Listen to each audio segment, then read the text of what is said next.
they might be the worst people of your life. You can't go for the parties if that's your cup of tea. You notice your face, that's one thing. It'll be random. So imagine you didn't go to class and at the end of the day, you'll be fine. One thing, dating in the university, is it advisable? Hi and welcome to my channel. It's another video. If you're new here, my name is Bridget. Subscribe to join the family. So as you can guess by the title, it's things I wished I knew before going to the University-Uenr edition. Let's just get right into the video. Before we start, I do not represent the school. Everything I'm going to say here is based off of my own experiences. I'm in level 300 now, so it's based off of my own encounters. And ignore the shadow at the back. If you're old here, you know we are using our phone as a source of light. Anyways, let's just get into it. I wrote them down here just so I don't forget anything. And also I ended up asking some of the freshers to ask me questions that they want answers to. Maybe some of you might be out there that also probably need answers to it. So let's just get right into the video, you guys. So first things first, let's talk about level 100. If you don't know, it's in levels: level 100, 200, 300, 400. We don't do classes, we don't do forms. It's in levels. So personally, I think you would want to invest in your level 100 the first year in uni. You'd want to invest in it because that's literally like the most easiest year you ever get. I mean, with some programs, level 400 is also easy, but then even with that, there is project work, project defense, and all of that. So you would want to invest in your level 100. I'm reading medical laboratory science, and in level 100 I read like 8 to 9 courses. In level 200 I read 12 courses, so you should know what I'm talking about. You want to invest in your level 100. It's really important. I mean, if after level 100 first semester, second semester exams and GPA and you are to say who you're going to suffer drastically because it will be hard to like bring it up. Also, GPA, what does GPA mean? I mean, it's like the grading system or something, like we have the first class, second class, upper, second class, lower, third class, and all of that. So in level 100, after level 100 exams, like your GPA should be at least like walk off from like second class upper, because the higher you go in levels, the more it might reduce. I mean, if you're not somebody that really likes learning to maintain it, it might reduce. So if it reduces drastically in level 100, it's going to be hard. Is it compulsory to go to class? Is it compulsory to go for lectures? I mean, you've probably heard it. Oh, in uni, going for class is not that compulsory. Oh, you can do what you want. You can choose to go to class. You can choose not to go for classes. Well, it is true. You can't choose to go to class. Nobody will call you and ask why you didn't come. But at the end of the day, some lecturers actually do take attendance and they give marks for attendance. Now, even taking attendance aside, there could be random quizzes. I mean, quizzes aren't announced. Some lecturers will tell you that maybe on this particular day we'll be having a quiz to prepare for it. Others won't. It will be random. So imagine you didn't go to class and then there's a quiz and it's like 10 marks. And you didn't go to class. Classes aren't compulsory. Nobody will come and put a cane on your neck. Nobody will stand on your neck to go to class. But then some lecturers take attendance. Others don't actually, but some actually do, and they give marks for attendance. So, and also one thing we used to hear when we were in SHS before coming to uni is majority of the exams questions are based on the lessons you take in the semester, and after the semester, that's it. Like you can throw it away and stuff. It is true in some sense, but not in all courses. There are some courses that you meet it throughout all your 4 years, but then there are some courses that you never meet again, like your majors. Like I'm currently reading medical laboratory science, so hematology is a major, microbiology is a major. I'll be seeing it like throughout all the 4 years. But then with courses that are just one-time courses, they're not really your majors, you never see it again. You finish with it in the semester and then that's it. You can say bye-bye to it. Also, you want to go to class early. You want to go to class early. There is this thing called no chair syndrome. Even now it has even reduced. It's probably inadequate chair syndrome, but during our time when we were freshers, like the chairs, it was crazy. not chairs when then like it was so hard to find chairs. So you want to go early, you want to go like 30 minutes or freshers, you'll be going 1 hour before time. I mean, I remember my class 1 hour before time you go and then people are already seated, but then now you can go like 5 minutes before time and then it's just so few people in the class. So yeah, you actually want to go early if you don't want to end up standing, or if you don't want to end up moving a chair from one particular hall to the other just to go sit on for a 2 hour or sometimes 1 hour lecture. You need to go early because chairs in uni is actually scarce. Not necessarily scarce, I mean there are chairs, there are just not enough chairs, so sometimes you would have to stand. And I think when we were freshers and then somewhere at the beginning of my level 200, we were allowed to move chairs from one hall to the other, but now it's prohibited. You can't move a chair from one lecture hall to the other. So imagine if you go to that particular class and then there is no chair in that hall, you have to stand for the whole 2 hour lecture or for the whole 3 hour lecture. You have to stand. So you want to go early. I mean in level 200, no one who like waist and then your waist around the uni, so it wouldn't be anything if you are standing. You wouldn't be shy of anybody and all of that. But in level 100 you want to go early. Also, are there particular dresses that you can't wear? Are there particular dress codes? I think some programs do have dress codes. IT, they introduce dress codes in IT. So if you are currently reading, if you are going to read IT, then you should ask somebody. I think they probably included it in your admission letter. And then I think some other programs, entrepreneurship too, they dress official on some days and all of that. But the majority of the programs on campus, there are no requirements, right? You can wear anything you want, but that doesn't necessarily mean wear anything you want. I mean, you actually can wear anything you want. Nobody's going to say anything to your face. Some lecturers might call you out, or just draw the class attention to what you're wearing, probably if they don't like that. But then some lecturers won't too, but they will notice your face. That's one thing. So you don't want to draw too much attention on you on your first year or during your first year. I mean, you want to stay low-key during your first year. You don't want all the lecturers knowing you for not dressing good. So dress normal. I'm not saying dress official every day, just dress normal. Don't show, personally I would say, don't show too much skin. You don't want to draw too much attention to you. But then hey, one thing too, you don't want to fight with your lecturer because your GPA is literally in their hands. If it's not all your GPA, all your marks, or all the scores you get in every course, is the score you get in his particular course. He can show you and you write and write and write. One thing in uni is, if you show a course before you graduate, you write it. If you show one particular course, you write it. Even if you write 100 times, you write. You graduate and still come back and come and write. So you don't want to get into any hula baloo or whatever they say with a lecturer, and then you are learning for this particular course, but then you are not passing. It's the lecturer, it's your beef with him. So you don't want to get into any sort of drama with any lecturer. Like, stay cool, stay low-key. If you get a D, know that you got the D out of your hat.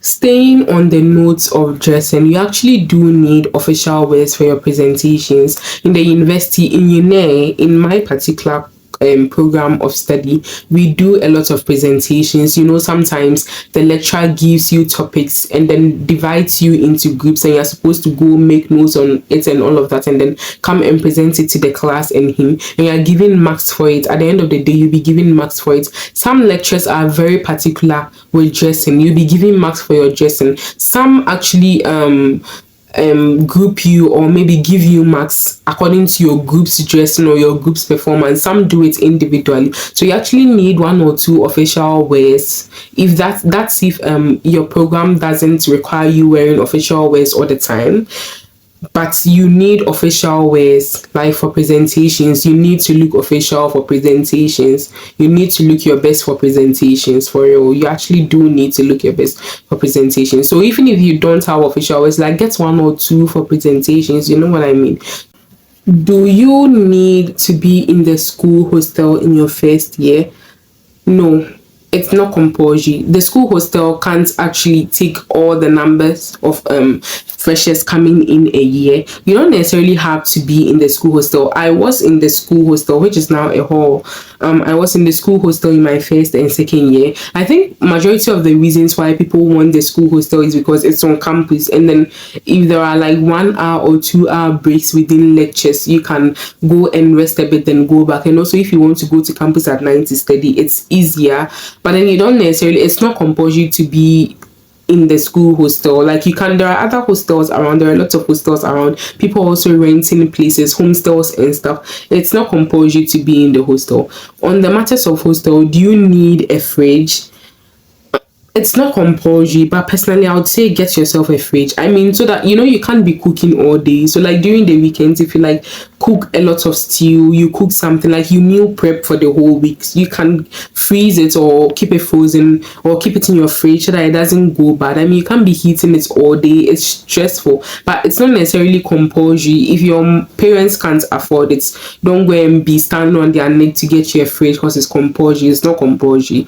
Like, you can be heating your stew all day if you can do that work. And sometimes too, if your roommates are generous enough, you can share their fridge. But level 100, it's not advisable to share somebody's fridge. Personally, I had everything.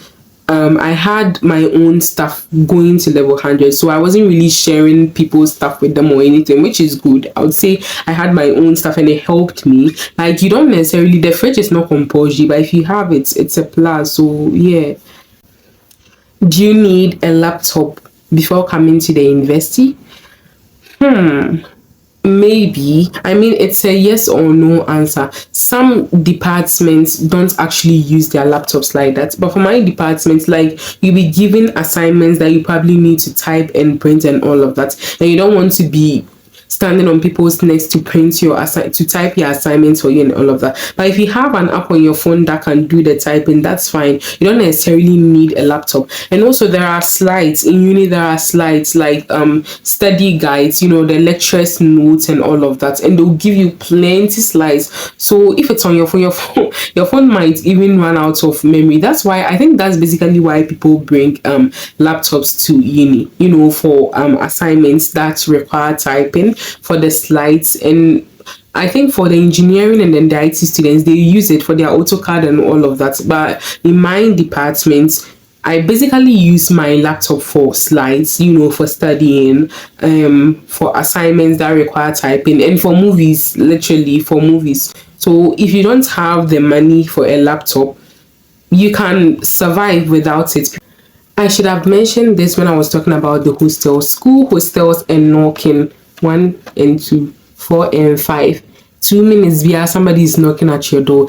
They call some people agenda boys and girls, those people that want political rules in the school. When you're a fresher, my dear, they'll be worrying you, your room 1, 2, somebody is knocking. They're either coming to welcome you. For what reason? They're coming to welcome you, congratulate you on your admission. They're coming to tell you, oh, if you need anything. 1, 2, somebody is taking your number. Like, they'll be adding you to multiple groups, thousands of groups.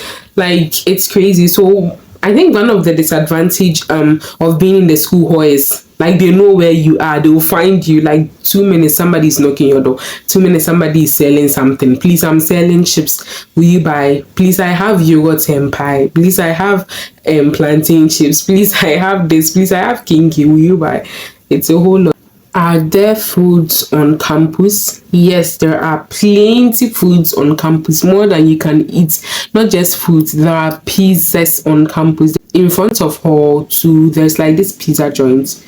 In front of Hall 2, there's this whole mini market there that has a lot of food, variety of foods. There is gobe. Those of you that like gobe, you find gobe there. There is gobe, there is sausage. There's everything, like a variety of foods on campus, so you don't have to worry. If you can't cook, just have money, you get food to eat. Okay, but then one disadvantage is the foods are a bit expensive. I mean, there are some foods that aren't expensive, but you can't be buying every day. Personally, like, cooking saves more money. For me, cooking saves more money. I mean, I realize that on the days that I do cook, I meal prep, have stews and stuff in the fridge, I have a lot of money on me. But if you're constantly buying from outside, it's crazy.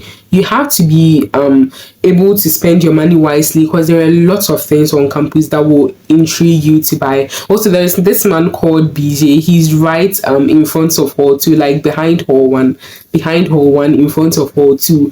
He works overnight. He sells rice, bread, and egg. He works overnight. So even if it's 3 a.m. and you're hungry, BJ is there. You get food.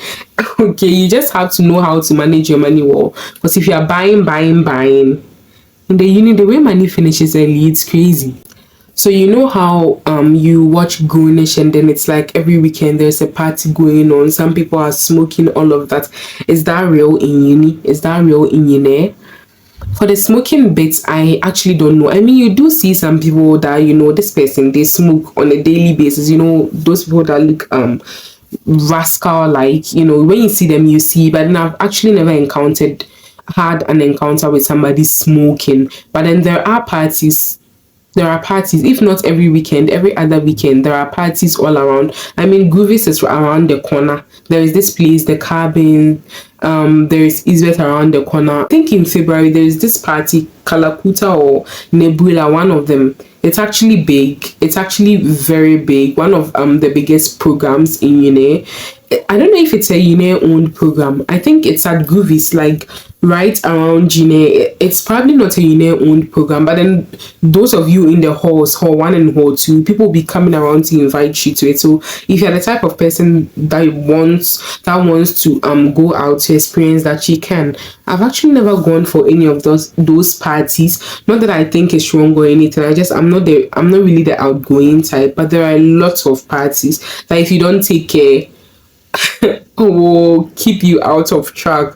I don't know how. Not just the parties, even church programs. There are just a lot going on. There's always every other weekend there's something going on. It's either a party or it's a church program somewhere. But then just remember that you have to learn how to manage your time wisely, because before you know it, it's exams time. Like especially in the second semester, programs back to back, SRC week, departmental week, all of that. Before you know, it's exams time and you're chewing your pen. So you just have to know how to manage your time. Also, one thing, dating in the university, is it advisable? It depends on you. Dating in the university depends. It's going to be good, it's going to be bad. It all depends on the actions and the stuff that you choose to do. I mean, you can't be in your boyfriend's room talking when you know you have a quiz tomorrow. You're supposed to study for that quiz. I get why people will say it's no good. I mean, you might get sidetracked or whatever, like you're having issues with your boyfriend and then you have class the next morning, you go and you stay at the lecture and you don't hear anything. So I get why people say it's distracting. Don't date in the uni, especially like the same person in the same university. But then I feel like at the end of the day, it's going to be bad, it's going to be good. All depends on your actions. Like if you are wise and you know how to manage your time wisely, you know how to control your emotions, not mix relationships with school, which is hard, then you'll be fine. I mean, at the end of the day, you'll be fine. If you're going to hall one or hall two, or majority of the hostels, if you're going to the school hostel, you're probably going to fall in a room. Are you anxious? Yes, you're probably anxious. It's normal to be anxious. I mean, you're probably going to meet people that you've never met before. But then they might be the best people of your life and they might be the worst people of your life. For one thing, pray about your mates, because I mean, that's the place that you literally go and sleep and then wake up. So if something is going bad in your room, it's going to affect you, it's going to affect other areas of your life on campus. At the end of the day, you'll be fine. That's just one thing that I'm going to tell you. You'll be fine. No matter what you go through, you'll be fine.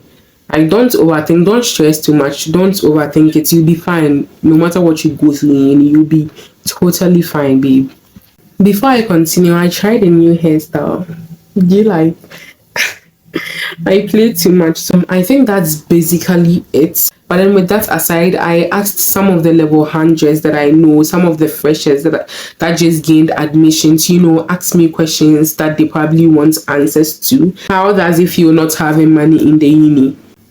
Maybe you'll suffer, you'll be hungry. That's basically it. It's like SHS. When you don't have money, you have to depend on dining. Just that in uni, there is no dining. You get it? You actually want to have money on you at all times. Learn how to save, I guess. If you don't know how to save, just start a business. Start a business in uni.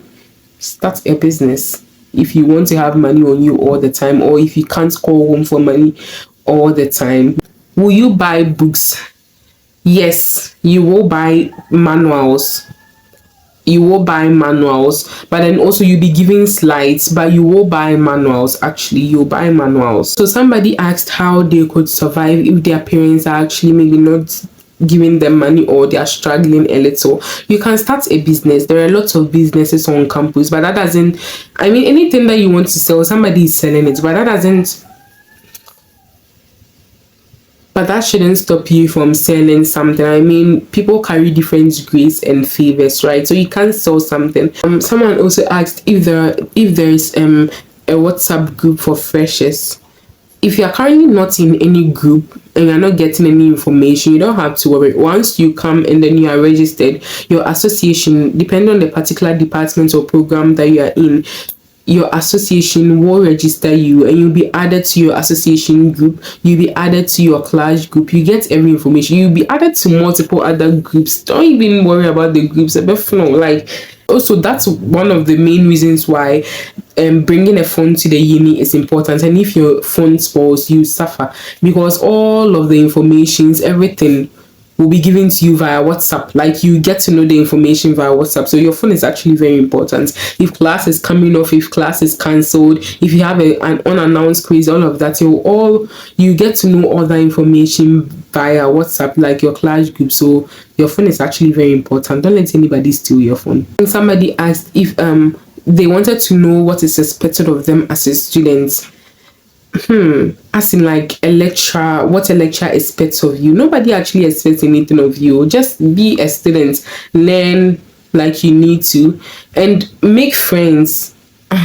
Make friends. That's one thing I wish I did when I went to school. I wish I made more friends, because can you believe when I was looking for a roommate, when I was looking for a roommate before we vacated, I couldn't find one. I'm literally going to a room with somebody that I don't know, a total stranger. I just hope the person is cool and then we vibe. But I literally didn't find one. I think people actually find their soulmates, not necessarily romantic partner, but then soulmates, really good friends in uni. So make wise friends. Actually, don't forget God in the uni. Don't forget God in the uni. It's so hard. It's so easy to not go to church in the uni, but don't forget God. Now, the last question is, how would I rank the school on a scale of 1 to 10? Taking so many factors into consideration, I'll probably give you a solid 7 over 10, or perhaps maybe even 8, like a solid 8 over 10. I mean, I don't know what people actually expect. People actually do say, this, that, but personally for me, I've always wanted to go to since GHS. Actually, they used to organize these science fairs and all of that, so I've been in love with the school for a long time. But people actually have a lot to say about the school, but for me, I don't know what they want, because the lecturers actually do teach very good. Or is it the roots? I don't actually know what they want. And people be comparing UNER to 70-year-old universities and all of that. You should know that UNER is like 11-12 years. I don't remember, like 12 or 14 years. I don't remember, but UNER is not up to 20 years. So I would rank UNER a solid 7 over 10, or probably even 8. Yeah, so that's it. I hope you got some really good information from this video. If there's any other question, comment down below. If there's a need to do a part 2, I will make a part 2. Don't forget to like, comment, and subscribe. And if you're a fresher, I'll see you in school. Bye.